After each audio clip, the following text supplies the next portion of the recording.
یعنی یہ بھی ڈیوٹی والے ہوتے ہیں لیکن ظاہری ڈیوٹی ہوتی ہے شریعت کی ترویج کی، لوگوں کو نیکی کی طرف لانا، برائی سے روکنا، تو یہ ڈیوٹی ہوتی ہے۔ اور ان کے اندر کچھ ایسے بھی ہوتے ہیں جو صاحب تلوین بھی ہوتے ہیں، صاحب تکوین بھی ہوتے ہیں۔ کہو بھئی کوئی بزرگ ایسے تو حضور غوث اعظم رضی اللہ تعالیٰ عنہ فرمایا کہ میں درس دیتا رہا یہاں تک کہ میں کتب ہو گیا۔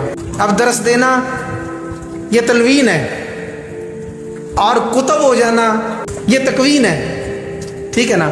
تو کام بعضوں کا تلوین سے شروع ہوتا ہے اور تکوین تک پہنچ جاتا ہے۔ تو ان میں سے کچھ ایسے بھی ہوتے ہیں، اور یہ نہیں، بعض تو ترقی کا معاملہ بتایا نا، بعض کی تکوین کی ڈیوٹی بھی ہوتی ہے اور تلوین کی ڈیوٹی بھی ہوتی ہے۔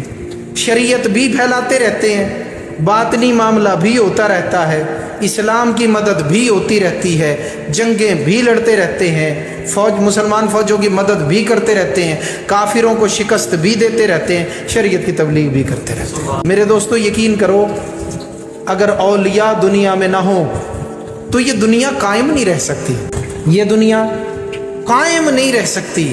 جب تک اللہ اللہ والے موجود ہیں دنیا قائم ہے۔ حدیث میں بھی یہی فرمایا گیا، پہلے اللہ اللہ والے جائیں گے، ٹھیک ہے نا، پھر یہ ساعت قائم ہوگی۔ فرمایا لا تقوم الساعۃ، اس وقت تک وہ ساعت قائم نہیں ہوگی جب تک اللہ اللہ کرنے والے موجود ہیں۔ اور یہ جو اللہ کرنے والے ہیں انہی کو تو ہم اللہ والے کہتے ہیں۔